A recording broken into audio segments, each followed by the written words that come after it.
Bismillahirrahmanirrahim. Assalamualaikum warahmatullahi wabarakatuh. Assalamualaikum warahmatullahi wabarakatuh. Innal hamdalillah wassalatu wassalamu ala Rasulillah Sayyidina wa maulana Muhammadin ibni Abdillah wa ala alihi wa sahbihi wa mawala.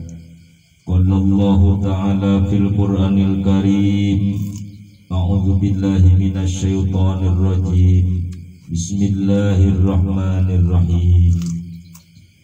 Afaman syarahallahu sadrahu lil Islam fahuwa ala nurin min rabbih fawailul lil qasiyati qulubuhum min dzikrillah.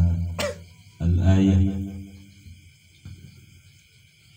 Wa qala an-nabiyyu sallallahu alaihi wasallam jaddidu imanakum bila ilaha illallah Muhammadur Rasulullah. Sadaqallahul azim wa sadaqa rasuluh habibul karim wa nahnu ala dzalika minasyahidina wasyakidina walhamdulillahi rabbil alamin. Hadratal mukarramin wal muhibbin wal muslimin muslimat, di mana saja berada, alhamdulillah kembali saya berkah inayah pertolongan Allah subhanahu wa ta'ala, berkat hidayah Allah subhanahu wa ta'ala, insyaallah saya akan mengangkat tentang masalah hati atau penyakit-penyakit di dalam hati. Pertanyaannya, apa itu hati? Hati itu adalah qalbu, kata bahasa Arab qalbu.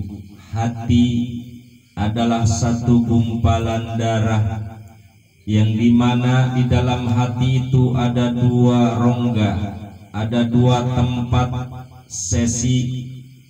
presisi kanan dan presisi kiri.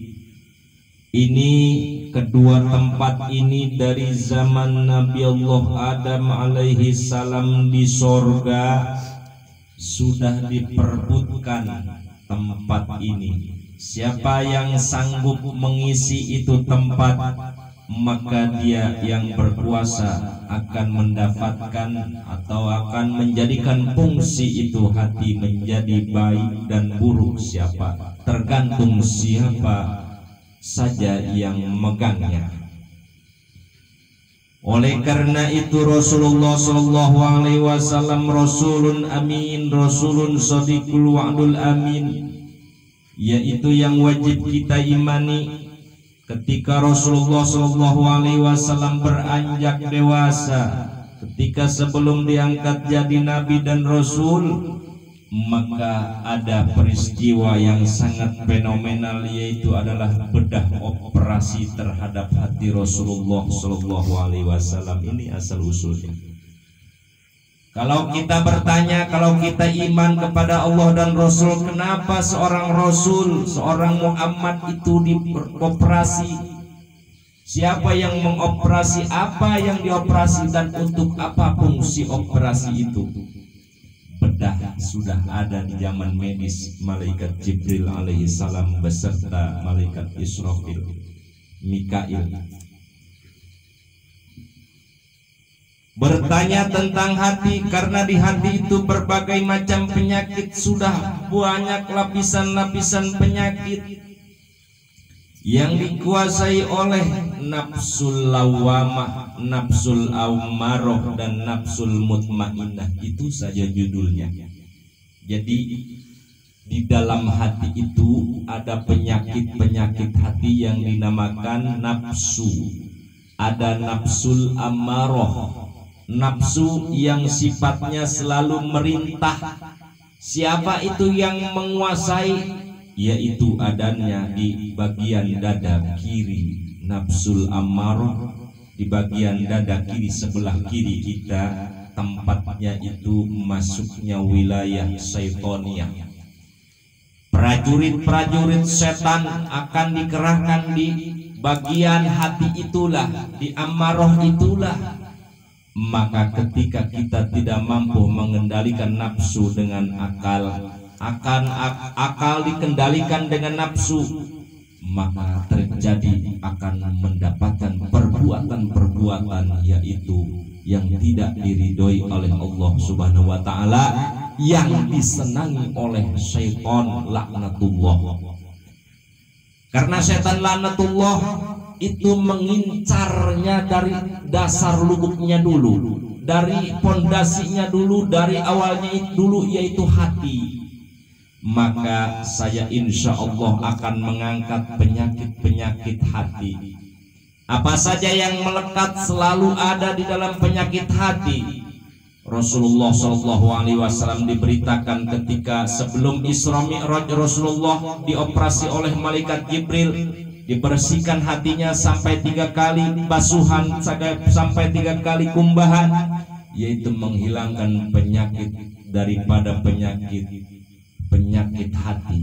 Apa saja penyakit hati? Penyakit hati itu yang pertama adalah hasud, yang kedua takabur, yang ketiga khianat, yang keempat adalah riya, ujub, namimah, ribah. Banyak sekali macam-macam bagai jenis penyakit hati. Maka Rasulullah SAW dibersihkan oleh malaikat Jibril atas perintah Allah Subhanahu wa taala untuk menerima yang suci, untuk melaksanakan yang suci, amalan-amalan yang suci. Apakah itu? As-sholah, as-sholah, as-sholah, yaitu sholat. Itulah amalan yang suci ketika diterima oleh Rasulullah dan umatnya. Maka umatnya disyaratkan untuk mengerjakan dohiron wa batinan, perkara yang suci ini harus dipersyaratkan untuk suci dulu menghadap Allah Subhanahu wa taala melalui adalah as-sholat. Apa itu makna sholat? Sholat itu adalah tawasul atau wusul, satu jalan untuk menuju Allah Subhanahu wa taala. Maka ketika seseorang hatinya masih banyak penyakitnya, maka tidak akan ketemu dengan kenikmatan sholat. Dengan penyakit hati dia terus dijaga, maka tidak akan bertemu kepada zat Allah yang maha suci. Sebab Allah hanya butuh kepada orang yang suci. Sebab Allah hanya senang kepada orang yang suci. Innallaha thahirun, innallaha yuhibbul mutatahhirin. Allah hanya senang, hanya cinta kepada orang-orang yang suci. Maka sucikanlah dhahiran, yaitu syariat tentang masalah di dalam ibadah. Wabatinan, sucikan hatimu dari berbagai macam penyakit. Yuk kita kaji penyakit-penyakit hati. Caranya bagaimana? Saya kan belum tahu nih bagaimana caranya menghilangkan penyakit hati. Ini sudah dari zaman Rasulullah SAW sudah dijelaskan ketika kita akan mencapai Allah Subhanahu wa taala, akan mencapai dengan hakikat kita sebagai makhluk hamba yang diciptakan oleh Allah Subhanahu wa taala. Maka persyaratannya untuk bertemu dengan Allah Subhanahu wa taala yaitu harus suci dari penyakit hati. Maka orang-orang surga nanti nih bilangnya masuk surga benar. Begitu ketika dibuka pintu surga, alhamdulillahilladzi hadana lihadza. Alhamdulillah ya Allah, aku sangat bangga syukur kepadamu ya Allah, semua puji apa yang disampaikan kepadamu ya Allah yang telah memberikan hidayah kepadaku.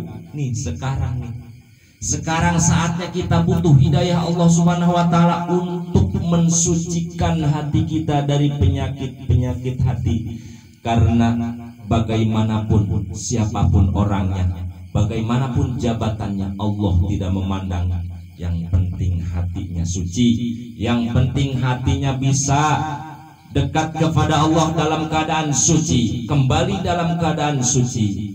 Yuk kita bersihkan. Suci itu adalah bersih daripada najis, daripada dosa dan noda. Yang pertama nafsul ammarah. Nafsul ammarah itu adalah penyakit. Inna nafsal ammarah, inna nafsa inna nafsa la ammaratum bisu, sesungguhnya nafsu amarah itu hanya merintah kepada keburukan, kejelekan, kesesatan, kegelapan. Ya sudah, kita pahami. Kadang-kadang ada suatu pikiran, aduh ngaji mah ngantuk, ngaji mah kesel, ngaji mah nggak ada hiburan, mata mulai mengecil, bibir mulai melebar. Pokoknya itu nafsu amarah itu lah. Mending tidur, mending pulang, tidur mah enak, makan udah makan kenyang. Nih caranya bagaimana? Kata Tuan Syekh Abdul Qadir Al-Jailani, ketika kita mau untuk mensucikan hati, yang pertama kita harus mengikuti seorang guru. Apa kata guru? Ikuti. Murid itu apa kata guru? Diibaratkan seperti kalgoslil mayit, seperti orang hidup yang memandikan mayit. Terserah orang hidup, mau dipandiin, mau dibalikin, enggak nawar, mau digimanain enggak nawar. Nah, makanya saya pesan yang pertama untuk cara menghilangkan penyakit-penyakit hati, yaitu yang pertama bitolbil ilmi. Suluknya, perjalanannya yang pertama adalah mengkaji ilmu, mencari ilmu. Ketika kita sudah tahu ilmu, tentang mencari rajin mencari ilmu, siap menuntut ilmu, walaupun apapun rintangan dan tantangannya, terus aja istiqomah, terus aja lurus, insya Allah mulailah hati berperan, mulailah hati lemas, mulailah nafsu ini turun. Anu tadinya kita nafsunya sangat gede sekali terhadap urusan dunia, ternyata dengan ngaji, dengan kajian, dengan tolab ilmu, kita akan mulai sadar diri, siapakah diri kita, bagaimana caranya kita untuk selamat. Yang kedua yaitu hilangkan penyakit hati bidzikrillah. Zikir ini termasuk untuk menghilangkan penyakit hati, untuk melemaskan hati, untuk meluluhkan hati, untuk menggerakkan semua anggota tubuh kita, yaitu melalui hati. Ketika hati berbicara Allah, Allah, Allah, maka seluruh anggota yang lainnya akan ikut. Mata akan zikir, bibir akan zikir, telinga akan zikir, semua akan zikir. Makanya caranya bukan dibawa ke dokter. Aduh dokter, saya ini punya penyakit hati, selalu aja ria. Kalau misalnya sodako sedikit-dikit diomongin dikit-dikit, gimana dok obatnya, apa sih obatnya? Jangan kalau kita punya penyakit hati dibawa ke dokter, bukan ahlinya dokter mah. Ahli dokter mah ketika kita mempunyai penyakit fisik, dohir, batin, seperti misalnya pusing, panas dingin, sakit gigi, bawa ke dokter ahlinya, ahli gigi, ahli penyakit dalam dan luar, itu silahkan. Tetapi kalau penyakit hati, kemana kita bawa, kemana kita akan berobat? Kata Rasulullah SAW, datanglah kepada ahli-ahli zikir, kepada ahli-ahli ilmu. Ketika ahli ilmu dan ahli zikir, maka dia akan mengurus tentang urusan ruhaniyah dan hati.